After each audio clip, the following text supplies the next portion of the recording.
Everybody, it is Wednesday, Wedding Hero Wednesday. Still checking my settings here. A little discombobulated.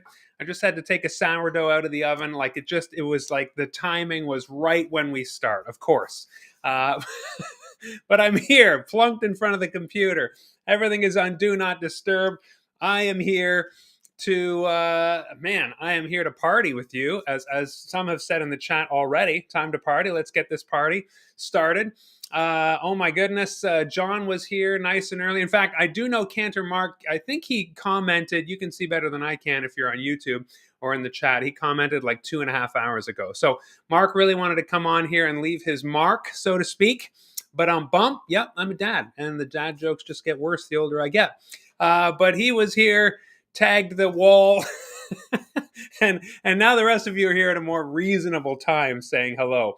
John is the winner, of course, saying hello from Southern New England. Southern New England celebrant. John, good to see you here, and member of Unboring Wedding Academy. Love that. And then Renee came in, of course, and made sure that I say her name correctly, which I don't think I ever have. Again, even though you're a member and you emailed me about going pro and all that stuff. And again, I'm planning, I think you got your wedding MBA ticket for November, right, Renee? And so I do plan to see you in Vegas in November. And it's funny you said don't call you late for dinner, because I do hope to take everyone who's a member of Unboring Wedding Academy and Pro out to dinner like I did last year. We went to Fresco Italiano, had a great time, and I won't call you late for dinner. I really hope you can come with us. So good to see you here.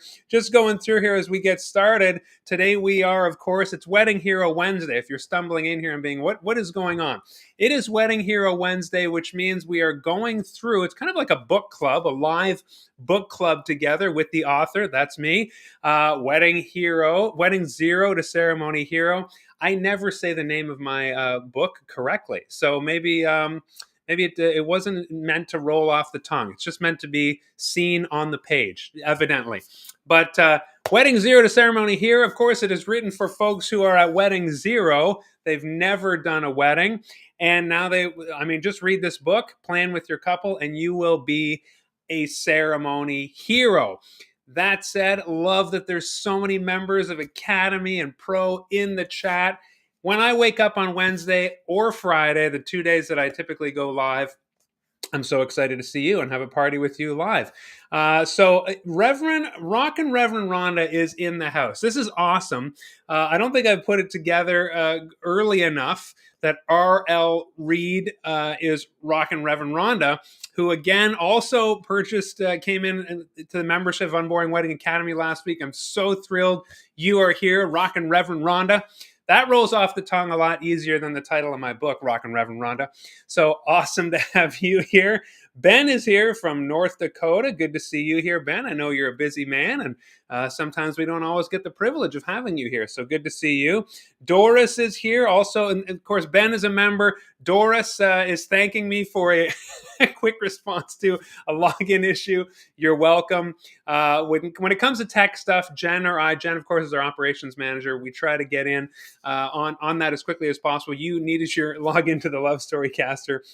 Please let us know if ever you need that. Latina's here. Amazing. Sabrina's here. Ruth, you are here from Kelowna, BC. Represent. Reverend Claudia is here. It was your birthday.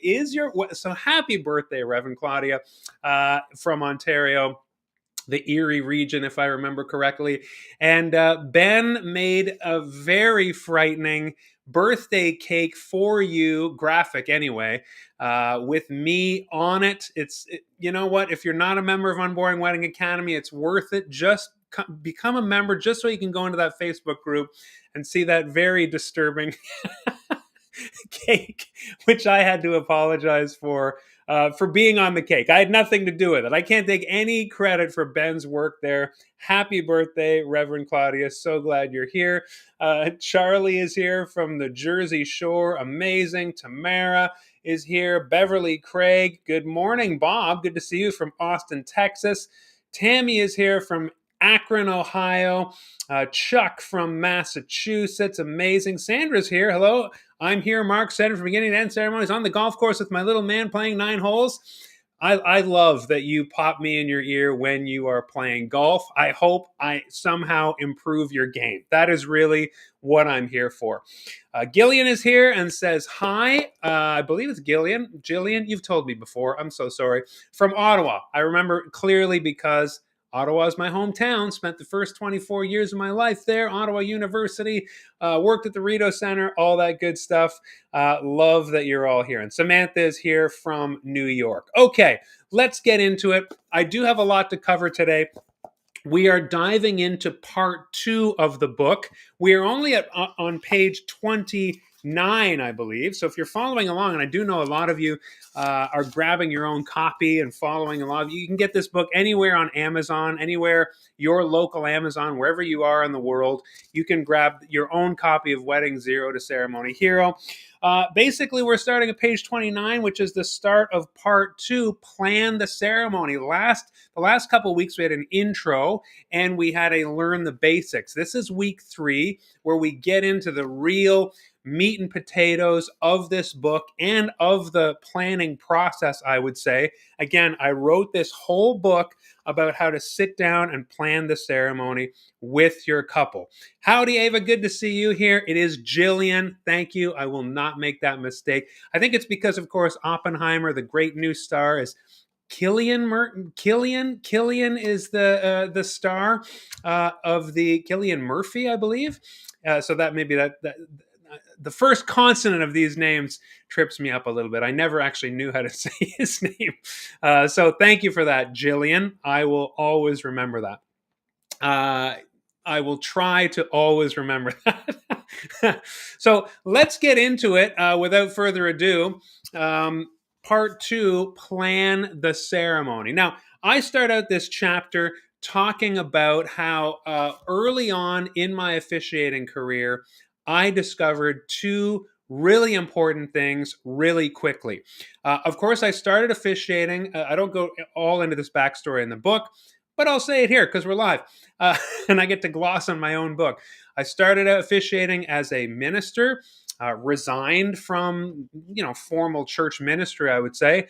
Decided what should I do with my life. Loved the wedding thing. A company had kind of swooped in and picked me up. And so I was working as a professional wedding officiant with an officiating company called Young, Hip, and Married. They're based out west in Canada. Really love the crew there. Sean and Erica, the owners, they became great friends. And then I got to do a lot of before I started Unboring Wedding, I got to kind of do a lot of market research with that company. Now, again, with a name like Young, Hip, and Married, I would get a certain kind of couple sitting in front of me. So the company would just send me leads, potential couples, and I would meet with them for what I now call kind of the chemistry check. And I would ask them. The process was a little different. In terms of the formal steps that I teach and advocate for now, but essentially I would sit across from couples who potentially wanted to work with me, and I would ask them what kind of ceremony do you want? What do you want for your wedding day, your wedding ceremony? Right off the bat, most of them said, oh my gosh, we just want it to be anything but boring. Please, not boring. We've gone to weddings this year. Every wedding we've been to is so boring. Now, this was like 2014, 2015. Hopefully, I've always said we're trying to change that. We're trying to change the expectation that weddings be boring. Anybody who's jumped into Academy and Pro and gone membership and on this journey with me, we are kind of revolutionizing the world. So thank you for that, because nobody wants to go to a boring wedding. But I noticed couples saying we don't want it to be boring. So that was the first thing where I was like, oh my gosh, I think, I'm going to start my own company. There's a whole, I was going to say there's a whole bunch of reasons why I went out on my own and left Young, Hip, and Married.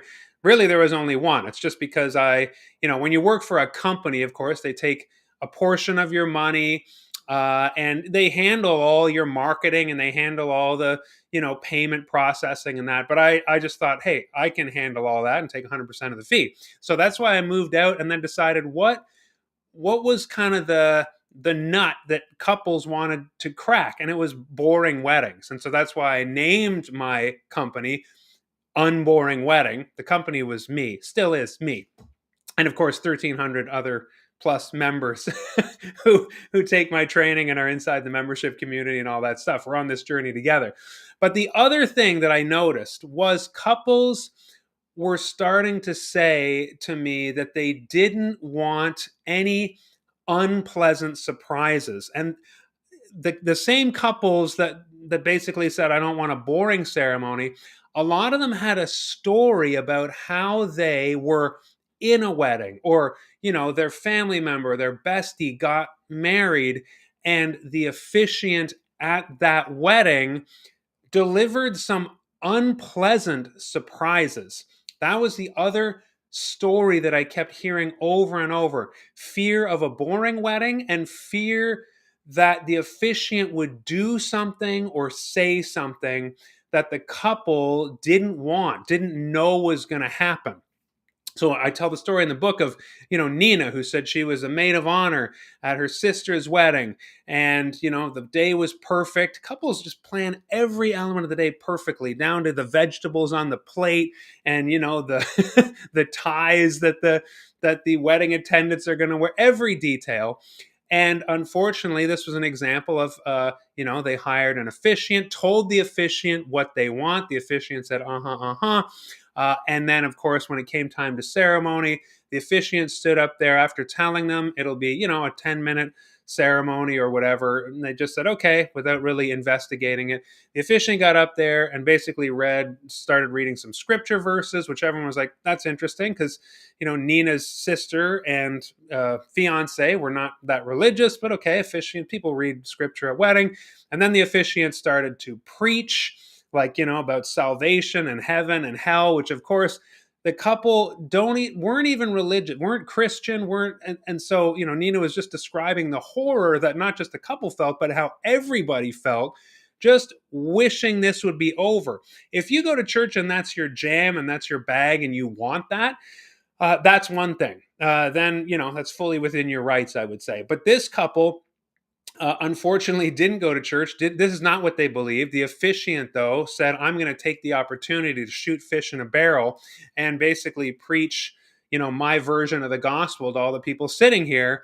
And I would say at the couple's expense. So then, of course, the vows came along, and it was all, there was stuff about her submitting in there, not him submitting, of course, which is a view. That's an opinion. And the couple, of course, everybody knew this is not anything that the couple would want. And so the couple, I mean, that was Nina just describing that. That's just one example of the horror stories I started to hear.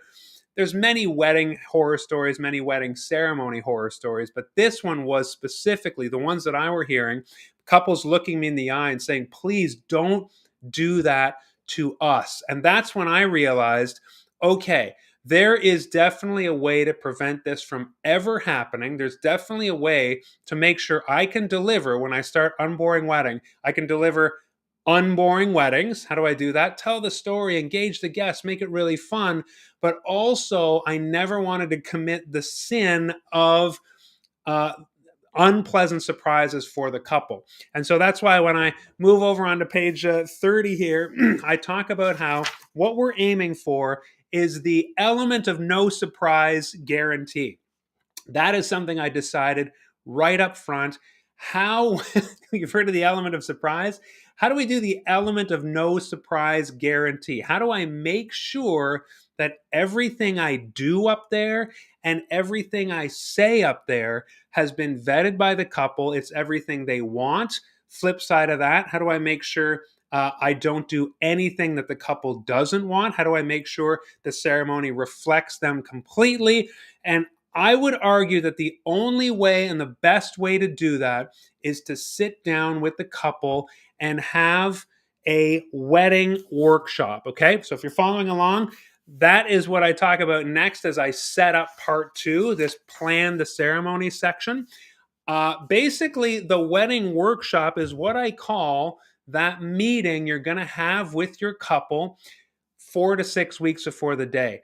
I know a lot of people might say, hey, there's a quicker, more efficient way to do this. And I am against expediency. When it comes to crafting an incredible wedding ceremony, I think of Broadway shows, it'd be a lot quicker and easier if the cast and the production crew didn't have to get together every day and practice. Why don't we just, we'll do it live. As the saying goes. Was that Bill O'Reilly, the famous clip? We'll just do it live. Uh, you don't want to.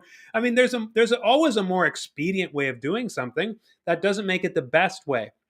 And so, having sat down with couples and seeing that was their worst fear, when you're going to market with your skills, anybody here who's thinking of going pro, what happens when you just say, I'm just going to send you a script, you kind of whatever, you cut, you paste, whatever, we'll do this nice and quick and I'll stay out of your hair. Yeah, okay, that has a certain appeal. But to me, it's eclipsed by the benefit that couples feel when they know you're going to have a workshop with them. You can call it whatever you want. I call it the wedding workshop, where you're going to sit down and guide them through their ceremony, help them make choices, give them advice. Again, that's why I took a whole book, because I do want you as the officiant to know not just the 10 parts of a ceremony, as we covered in part one, the previous 2 weeks, but also all the little choices every step of the way through the elements that you can say, here's what we might do at this part, here's what we might do at that part of the ceremony. This element, there's a few choices. That element, there's a few choices. Now, the other thing I want to talk about is, why do I call it the wedding workshop? Why don't I just call it like, hey, a quick meeting or a get together, or coffee with Mark before your ceremony? I like to call it the wedding workshop. You can call it whatever you'd like. I call it workshop in the academy as well, because I do think that word work is important, and for a couple of reasons. First of all, I do want the couple to come ready to work with me. Okay, they don't just kind of passively sit there and let me, create the ceremony ex nihilo, out of nothing, and just kind of dance for them. It really is a mutual creation process. So the couple doesn't need to do any homework. So you can tell them that. But when you are planning this wedding workshop, you want to tell them, come ready to think, ready to brainstorm, put your thinking cap on. It's a wedding workshop. I'm going to run you through options. I want you to think about it when you're in the moment. How does it feel? What would you like? Okay, so that's important. And the second thing that is important, this is where the word work kind of stands out to me as a buzzword. And this is crucial for you, wedding officiant. You want to remember that the couple are the boss. And so I really like how, when you think about work, typically there's a boss and there's an assistant. And so in this case, who's the boss? Who's the boss of your ceremony? It's not you, officiant. And that takes an immense load of pressure off. I can't tell you how many emails I get. Mark, I'm so pressured by this. I'm stressed by that. The couple hasn't done this. The couple hasn't gotten me that. The couple has this.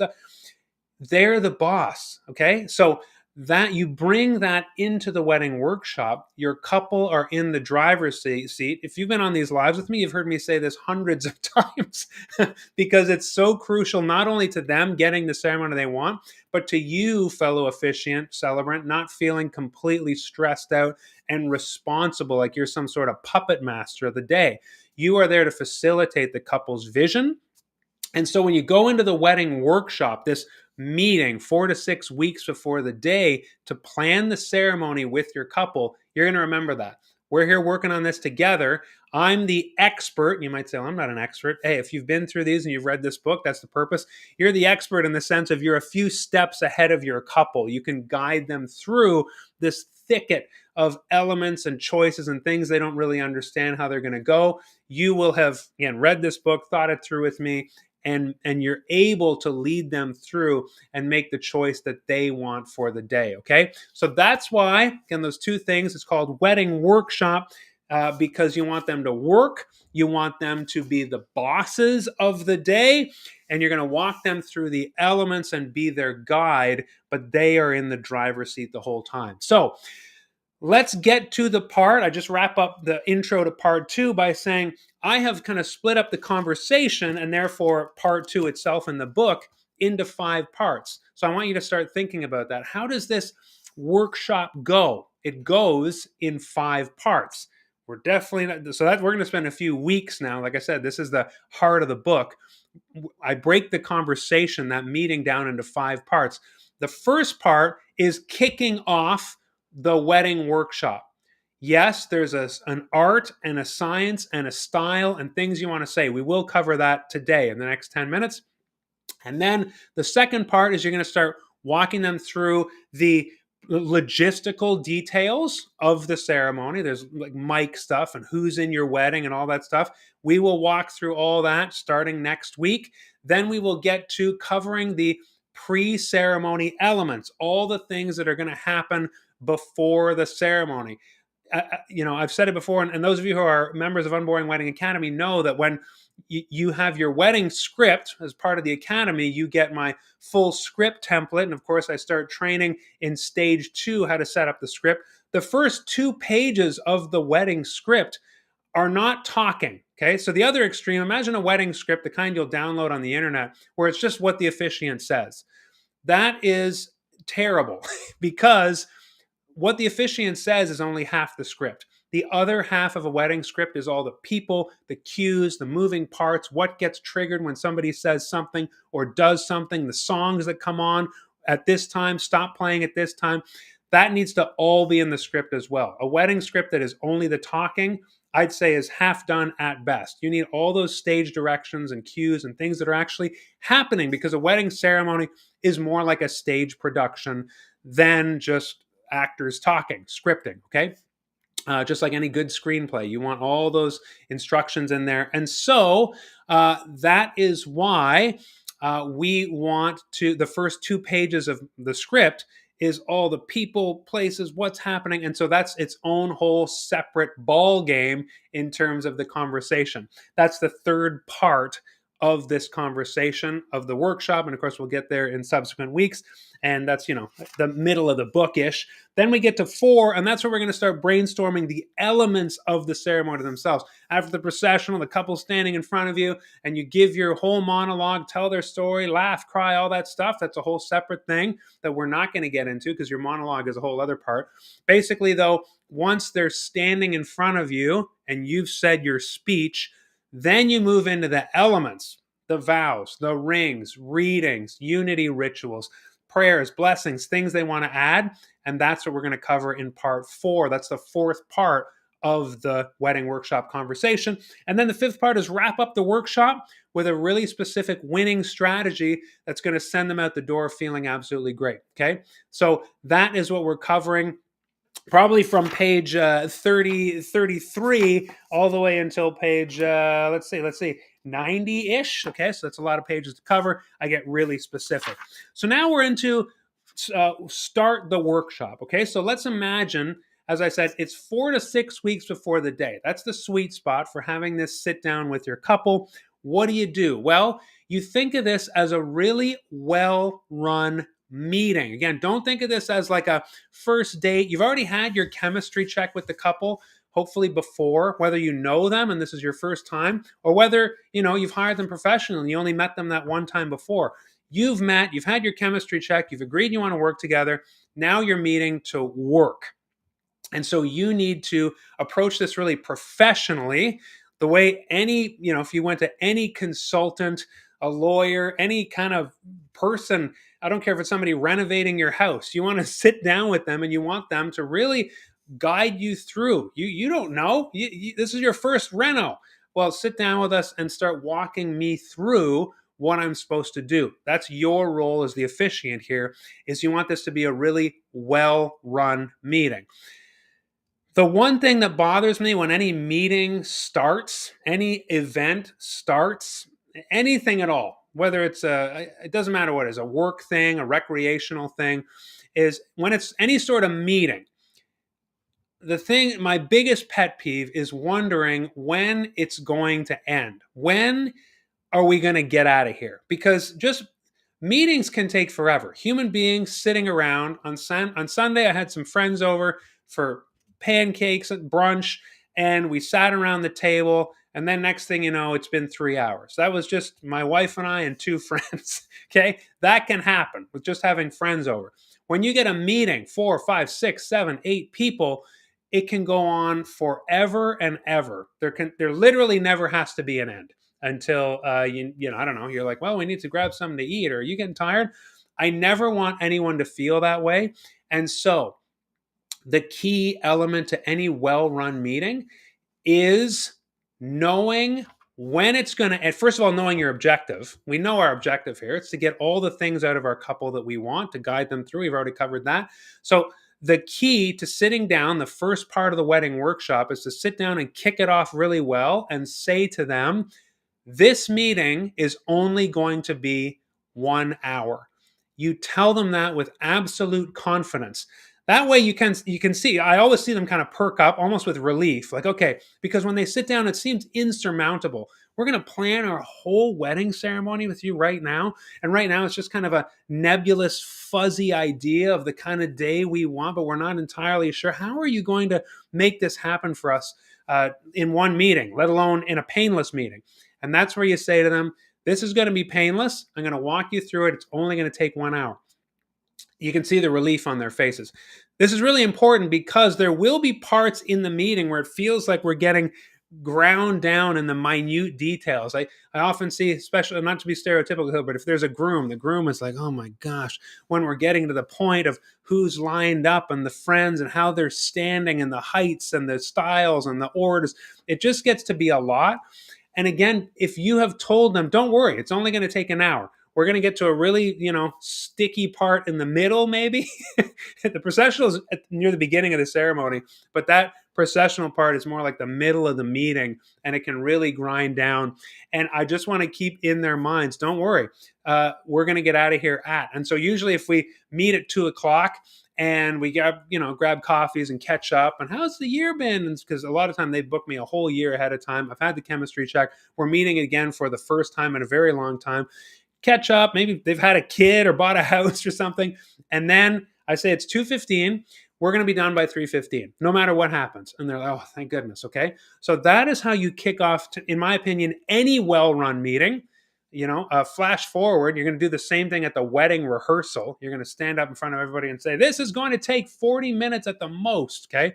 And then everyone is like, okay, that's good. We want to get out of here. So you're going to run this meeting really well by telling them what time it ends. I do try to do that with these lives and say I want to be about half an hour, which means technically I have 2 minutes left to get through the rest, but that's okay. We're moving on closely here, almost at the end. The second thing you want to tell them is how they're going to feel at the end of the ceremony. This is how you start a really good, I'd say, any well-run meeting, how long it's going to take, but then what's our objective? Again, our objective as officiants is to get all the information we want from them so that we can write their script and make sure it's the element of no surprise guarantee, right? But the second thing is you can tell them how they're going to feel. And it makes you seem like some sort of clairvoyant, like a prophet, because an hour from now, when you ask them, do you feel the way I said you were going to feel at the beginning of this meeting? And they agree with you, man, they feel really safe in your hands. And so much of the wedding day is about them feeling safe in your hands. And so that's where, it's like if I were telling this live, I would say, how do you think they're going to feel?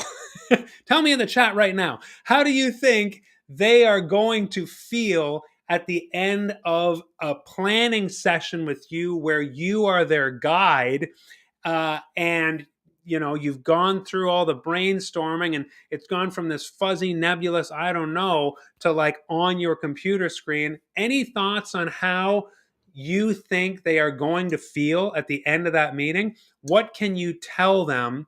You're going to feel so blank. Just put one word in the chat right now. I can see that there's a bunch of you watching. I'm just going to sip my barley tea while I wait for somebody. I know some people are golfing. Well, Mark, leave it to you. I almost blew my tea out of my nose when I saw your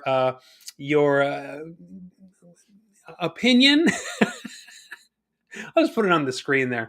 Like they had a mental enema. That is not what we were looking for. Survey says, Jillian, you're going to feel so relieved. Samantha says, so relieved. Sabrina says, so relaxed. Thank you, everyone, for like grabbing your phone suddenly, whatever you were doing. I can answer this. I really appreciate the involvement, the interaction here. You're going to feel so relieved. You're going to feel so relaxed. Those are great words. That's exactly what I tell them. You're going to feel so confident that you're in good hands. You're going to feel so. Typically, though, it's relieved and we're like calm and coolio. Let me try that out. You're going to feel so calm and coolio. Rockin' Reverend Rhonda, you can tell me if I'm pulling that off. I don't know if I can pull it off the way you would pull it off. But typically, those are the words. Mike says, you're going to feel so at ease at the end of this. Amazing. That's excellent. That is exactly what we were going for. If you want to, if you want to say you're going to feel, Sam and Alex, you're going to feel like you had a mental enema at the end of this meeting. You can absolutely do that. Thank you. Renee says, more relieved. Yes, you're going to feel more relieved. I don't usually say more because, well, they're not usually in a relieved state when they sit down in the meeting. In fact, they're actually usually quite anxious because sometimes they're even like, we didn't do any homework. I don't know if I say, no, don't worry. You didn't have to do any homework. I'm going to guide you through. I'm going to hit you with some options as we go through this sequentially, and you're going to know what you know, and you're going to not know what you don't know, and that's totally fine. That's what we're here to find out, okay? So that is how you kick off the meeting. Tell them it's going to be an hour. Tell them that they're going to feel great. They're going to feel relieved, whatever words you want to use. You tell them they're going to have a crystal clear picture of what they know and don't know. And I always just say you're going to feel so much better about your ceremony. You're going to feel relaxed. You're going to feel calm and coolio. And then the very last thing I say to them is, I am, using the spreadsheet here. I'm taking down all the data. When I turn this into your script, you're going to see highlights and comments in the margins of things that were not totally decided, nailed down. That's totally fine. But if you want to, pull out your app right now, your phone, your notes app, or a notepad or something, and just keep a little checklist of any unresolved items that we cover, because this is how you keep it to an hour, friends, is you don't sit there and watch them hash it out. If they don't know something, you don't pull out some popcorn and watch them argue or that. You don't do that. You just say, great, we don't know. You're not sure about that song. For example, I don't know what song I want to walk down the aisle to. Or, okay, you don't sit there and hash that out with them. That's why you say we have 4 to 6 weeks. So this would be an example of processional song, not sure. That would be an item. Now, you're going to mark it in the script when you send it to them. That's close to the end of the book. I'll show you how to do that. But that is something coming out of the meeting that you need to flag for them. Hey, you still need to choose your processional song. Oh, you still need to decide what question I ask as the officiant. When you get to the aisle, do you want me to say... do you want me to ask the question, for example, do you give your blessing and support in this marriage? Do you want me to ask your parents that? Or do you want to do no question? Sometimes you're like, oh, not sure. We have to think about that. That's an example. So in my experience, even if couples come to this meeting with zero idea, zero plan, they haven't given their ceremony a single thought, when you guide them through this process, at the end of 1 hour, typically they know 90%, 85 to 90% of the things. This spreadsheet, remember, has about 70, 75 blank cells that you're going to walk them through. So think about that. Typically, there's 6, 7 items at the most that they need to think about and maybe get back to you on. But everything else is typically filled out and they've decided and you've helped them get there. So that's where I say, if you want to leave the meeting, take your phone out, grab a notepad, and maybe just jot down so you have a really concise checklist. But remember, it'll be clearly labeled, clearly marked in the script as well. TBD this part, TBD that part, the song, the question. Do you want to have a unity ritual? A lot of couples aren't sure about that either. They think about it, they get back to me. Okay, more to come on that when we get to the end of the book, when you turn the script over to them. That's it. Again, well run. I want to do a well run live video here, which means I want to sort of stay on time. That took us today from page 29. If you're following along, I got the hard copy, might be a little different. 29 to 35. So next week we're going to start the second chapter essentially of part 2, which is covering the logistical details of the ceremony. So we got couples' names. Why don't I ask the couple their names? Stay tuned for next week. Ceremony date and time, rehearsal date and time, cast of characters, microphone stuff. We'll see how far we can get through next week in half an hour. So thank you. Paul's here, late to the party. Sorry, Paul, it's not something you said, but we're literally wrapping up. Party's over. You don't have to go home, but Paul, you can't. You can't stay here. I'm going to shut this down. Yeah, Mark says page 35, zipping along. Let me see. Leo's here from cold Orlando. Well, I promise you, cold is relative, but so good to see you here, Leo. And let's see. If you have any questions, this would be the time to do it. Renee, great question. Do you give them a list of what they need to let you know? So I don't give them a list. Again, I send them the script, right? And Renee, you're a member. You've been through stage 2. I know. I went on my dashboard the other day. How far has Renee gone through the course? You might say that's creepy, but hey, it was everyone listening. It was relevant to an email, and I know that you went through stage 2. And so basically, when I'm in the script and creating that coming out of the meeting, then I highlight TBD. Highlight. They can't miss it. So I typically don't. That's just an extra step that I don't need to do. And I just can't believe Cantor Mark said happy afterbirth, Claudia. That is something I've been saying to my friends for years now, and they all roll their eyes and groan and say "ew, gross." But I've persisted, and so Mark, I don't know if I'm thrilled. I just can't believe it. I can't believe I've never seen anyone else do that, Mark, Cantor Mark. Wish somebody a happy afterbirth instead of a happy belated birthday. I don't know if I want to even admit that I do that, but I'm just so stunned to see another person do that. I thought I invented that. Good. I just feel so united with you right now. And I'm not sure I wanted to admit that to the entire internet. So, Renee, I don't make a list. I tell them if they want, they can come out of the meeting with that list. But every item still outstanding is going to be clearly marked in the script, highlighted with a TBD, highlighted with a TBD. Thanks for that great question. Okay.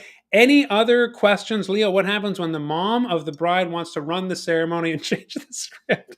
This feels very specific, Leo. I have had that. What happens when the mom of the bride wants to run the ceremony and change the script? Hopefully somebody can answer that in the chat based on what I said. The thing to remember, why do I call it a wedding workshop? Who is the boss of the ceremony? It's not you. And again, we'll talk about how you're an advisor, you are a guide, but the boss of the ceremony is not you, not mom, not anybody else who might have input in the ceremony, not even the wedding planner. The boss of the ceremony is the couple.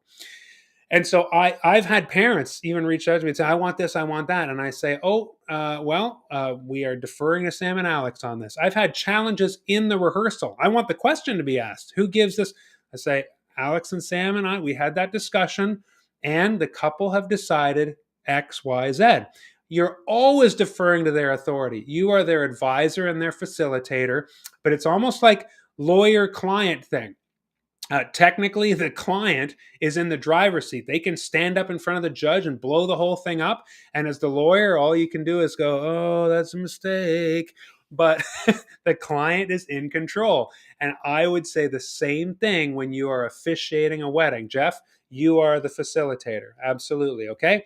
Ava, you say you make everything sound so easy and clear. I know that was a compliment, but I also you make it sound easy and clear. Some days it might not feel that way, but there you go. I get it. I get what you're saying. I'm trying to make it easy and clear, as easy and clear for you as I can, so that you can make it easy and clear for your couple. Okay, there you go. I want to respect your time, and I'm just so thrilled, as I always say, that you are joining. If you want to get your own copy of this book and follow along, I'm seeing a lot of people grabbing it, so thank you very much. It's on whatever your local Amazon is. You can grab this book. And yeah, of course, when you come on here and you see me talking to all these wonderful people who I know so well, it's because they are members of Unboring Wedding Academy and Pro. Many of them are certified on Unboring Wedding Certified. That means that they have taken both courses, done the challenges. I've given them their badges. They have full endorsement to tell the world they are Unboring Wedding officiants and celebrants. So if you want to check that out, unboringweddingacademy.com, come on in. I would love to work with you as a member as well. It comes with all kinds of good things, including our beloved love story caster, which writes your couple's love story for you. But of course, you get the spreadsheet I'm talking about. You get the script template I'm talking about. I give you everything in the kitchen sink that I have developed over those years from when I started officiating way back over 10 years ago. Okay. Thank you so much, everybody. Ava, I'm so glad the confidence you get. That's so important to me. Renee's slipping another question in. As a wedding officiant, are there things you personally wouldn't do or say? Renee, that's a personally wouldn't. I'm sure there's many things I personally wouldn't do or say. But I have talked about how, I'm a little bit uncomfortable with the who gives this woman, just because I know the history. And hey, it's different strokes for different folks. I don't love saying that. I feel kind of like I'm, propping up the patriarchy as a white male when I ask that question in a wedding. But there are plenty of New Brunswick brides who want me to ask that question. So that's an example of like where I'm like, I don't love doing that. My out for Renee is sometimes when the couple want to change something that doesn't work, that I know won't work, I say, like for example, I also don't love reading 1 Corinthians 13. Love is patient, love is kind, especially after Wedding Crashers, where you have Vince Vaughn and Owen Wilson coming in, like making bets on which boring reading is going to be in the ceremony. But some couples want that, and so my way of kind of winking and signaling to the guests that this is not my idea, and I would just recommend this for anybody, is to say, Sam and Alex have asked me to read 1 Corinthians 13. And so that is when you say the couple have asked that I X, the one exception that doesn't work again is when you say who gives this woman. You wouldn't say Sam and Alex, you asked me to ask. So sometimes it doesn't work in every occasion, especially in the processional. But for elements, it works almost every time. So there are some things that I've been, asked to do that I don't love. But nothing has like violated any of my ethical boundaries or anything like that in terms of things you can add to a ceremony. So I have a live that I did on Friday. What do I do when I think the couple shouldn't get married? And I kind of covered the different criteria of ways, things that might occur to make you back out of a wedding ceremony. But I haven't come across anything where I would say, no, I will not do that. That's kind of an ethical violation. There's just things like anybody that I don't like doing as much as others.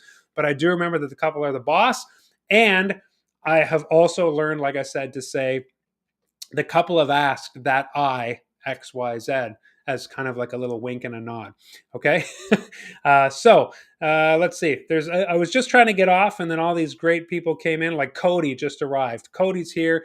Kobe just arrived. So how can we get off now? Leo says the mom is paying for it. And I know the boss are the couple. This mom is so persistent. I don't know how to tell her she's not the boss. Oh, I think I would just tell her. So, Leo, this is uncomfortable. I get that, but she's paying for it. That is something to me that might seem like it makes it more ambiguous, but the agreement to me is with the couple. It's their day. This is interesting. That's the difference between, I guess, contract and in principle. So I wonder how would you want to talk to the mom about it? But I would be very blunt. If I were in your position, I would say this, as a wedding officiant, I believe that this is Sam and Alex's wedding, and the rest of us are just guides and advisors. It's their day. It's their wedding. It's their marriage. It all belongs to them. So try to be as unequivocal as you can about that. I think it will save you a ton of grief. Worst case scenario, you lose that they unhire you. And that to me is where, again, there's a non-refundable retainer that they've paid. And if a couple wanted to walk away from, a mom wanted to walk away from me at that point, they have to think about that, losing the retainer. Otherwise, I'm going to do everything the couple wants. Okay. Again, unless your couple says, oh no, let mom make some decisions as well. But if you're stepping in between a triangle situation of mom and couple and you, Leo, do not beat around the bush about that. You've got to name it. You're in what my wife, as a trained marriage and family therapist, is you're in a double bind. The only way to break a double bind is to name the thing and take away its power. I talk about how something happening in the ceremony, unexpected. You need to name the thing to take away its power. That thing just fell over. You need to do that here, I would say, and say to your couple, if you're getting emails from the mom and from the, I would just put them all on the same email and say, it seems like I'm stepping into a differing opinion here. And as the one who is facilitating Sam and Alex's wedding ceremony, I have always believed as the officiant that the day belongs to the couple. And so I will continue to defer to the couple unless otherwise told by the couple. But that's something they need to work out. I have a lot of sympathy for your situation. The only thing to do now is to step up and do the uncomfortable thing. I don't know how to tell her she's not the boss. Don't tell her she's not the boss, but I'd say include all three of them and say, I'm in a bind here where I always defer to the couple. I work for the couple, no matter who's paid. And so just put it out there, maybe reestablish kind of who you work for, as we say. Okay, so Sabrina, holy crap, I just bought a house. Did you just have like an offer get accepted? I'm so glad we could be here to celebrate with you. That's I hope we're reading this right. I just bought a house. Is that a euphemism, or did you really buy a house? So Jillian says, if mom is paying us, she's sometimes pulled out. Renee says she's had that happen. She had the couple talk to mom and it worked. Yeah, you have to be explicit about this stuff. Don't beat around the bush with everybody else. You have to say the uncomfortable thing. That is what it takes, and that's how you will kind of make this double bind go away one way or the other. Contracts are meant to make things as clear as possible, but this sounds like a family dynamic. And as officiants, we do step into those, but you got to diffuse those without, feeling like you're taking sides or doing a dance. You don't want to do that. Okay. Let's see. Yes. You really bought a house. Well, congratulations, Sabrina. I'm so honored that we could. On that note, let's end this with Sabrina buying a house. She's got papers to go sign. Absolutely thrilled for you. This day is a little bit more mundane for me than that, but I do remember what that feeling was like in 2018, around this time, 6 years ago. I had the same thing happen. And now I'm sitting in this big old 140-year-old house in Atlantic Canada that's sometimes drafty and always needs renovations. And it's a lifetime project. And I'm so thrilled for you. Congratulations. Congratulations, Sabrina. We are here celebrating with you. Thanks, everybody, for joining me. Wedding Hero Wednesday. Love that you're here. I will be here this Friday for a Friday Live. So 2 days from now, not going skiing. There's just not enough snow. And so join me if you can for Friday question of the week. I believe I'm going to answer the question, what do I need for my website? I just get asked that way too much and I don't have a specific video on it. What does my professional wedding officiant website need? Those of you who know my answer, it needs 5 things plus 1 thing. So there you go. I teased it, and I will see you Friday at the same time if you can make it. Like I said, check out unboringweddingacademy.com if you're not a member and you want to jump in with these amazing people. and let's just leave with Reverend Claudia's comment, money pit. Let's just leave it there. I think she's talking about a big old house. I wouldn't change it in here. I love our big old house. It is a bit of a money pit, but it's the fun kind because I rented for too many years. And I also know that, if the toilet breaks and your landlord's not going to fix it and you need to fix it yourself because they're not getting around to it, you just spend $100 fixing their toilet. That also doesn't feel good. Anyway, we're getting into Sabrina and house stuff now, which is not what we're here for. See you Friday, friends. I love spending time with you. I love spending time with you so much that I can't leave, but I'm going to do it now. Have a great rest of your Wednesday. See you Friday. Marry on.